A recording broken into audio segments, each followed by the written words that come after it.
5 August সিদ্ধান্ত হয়ে গিয়েছে হাসিনার পুনর্বাসন, আওয়ামী লীগের পুনর্বাসনের প্রতি সারা বাংলাদেশের মানুষ রেড কার্ড দেখিয়ে দিয়েছে। 5 আগস্টের পরে 5 আগস্ট আমরা সিদ্ধান্ত জানিয়ে দিয়েছি, এই ভূখণ্ডে আওয়ামী লীগের আর পুনর্বাসন হবে না। যেই আওয়ামী লীগ আমাদের দাড়ি টুপিওয়ালা ভাইদেরকে বাইতুল মুকাররমের সামনে থেকে টেনে টেনে রাস্তায় নামিয়ে এনেছিল, সেই আওয়ামী লীগের আর পুনর্বাসন হবে না।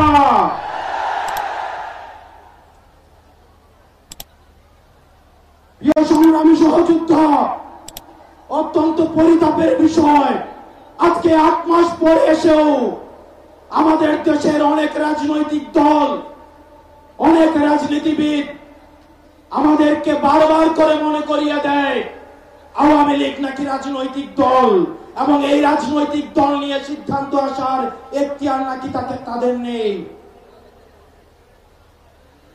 ডক্টর মোহাম্মদ ইউনূস গত কিছুদিন আগে বলেছেন আগামী নির্বাচনে আওয়ামী লীগ অংশগ্রহণ করবে কি করবে না সেটি সিদ্ধান্ত নাকি আওয়ামী লীগের।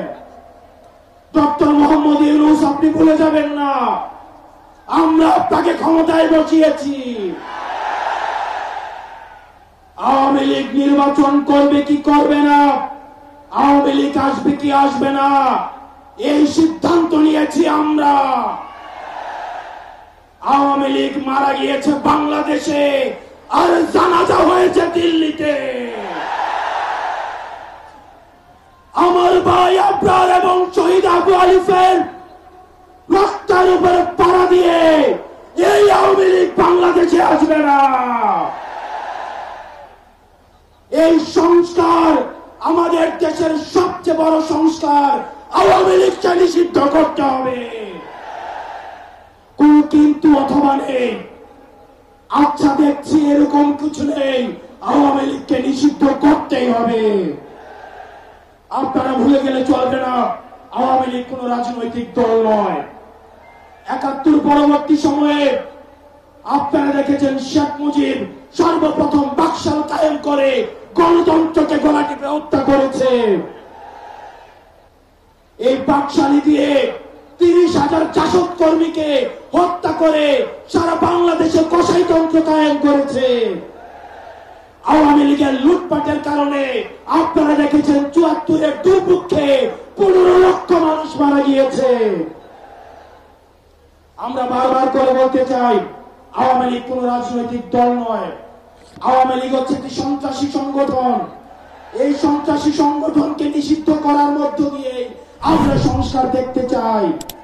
একই সাথে সাপ্লায় যে হত্যাকাণ্ড হয়েছে, আমরা আপনাদের কাছে অনুরোধ জানাবো এই সাপলা হত্যাকাণ্ডে যারা শহীদ হয়েছে আজকের এই মঞ্চ থেকে এই শহীদের লিস্ট আপনারা জাতির সামনে প্রকাশ করুন। একই সাথে হাসিনার এই ফাঁসি না হওয়া পর্যন্ত প্রয়োজন হলে আমাদের শেষ রক্তবিন্দু দিয়ে এই তরুণ প্রজন্ম আমরা হাসিনার ফাঁসি নিশ্চিত করা পর্যন্ত আমরা আন্দোলন চালিয়ে যাব। এবং নারী সংস্কার নিয়ে যেই কনসার্ন আপনাদের কাছ থেকে এসেছে, আমরা চাই ডক্টর মোহাম্মদ ইউনূস এই কনসার্ন গুলোকে আপনি অতি সত্বর অ্যাড্রেস করবেন এবং অপ্রয়োজনীয় যে সংস্কারগুলো রয়েছে সেটিকে পাশ কাটিয়ে প্রয়োজনীয় যে সংস্কারগুলো রয়েছে যেটির মধ্য দিয়ে নারীদের অধিকার নিশ্চিত হয়, যেটির মধ্য দিয়ে নারীদের সম্মান নিশ্চিত হয় এবং আমাদের দেশের ধর্মীয় এবং কালচারাল সাংস্কৃতিক যে সম্মান অক্ষুণ্ণ থাকে, সেই অধিকারগুলো সেই সংস্কারগুলোতে আপনাকে জোর দেওয়ার জন্য আহ্বান জানাচ্ছি। আপনারা ভালো থাকবেন, সুস্থ থাকবেন, হকের পথে, হালালের পথে, সত্যের পথে আমরা এনসিপি আপনাদের সাথে সবসময় রয়েছি। ইনকিলাব, ইনকিলাব।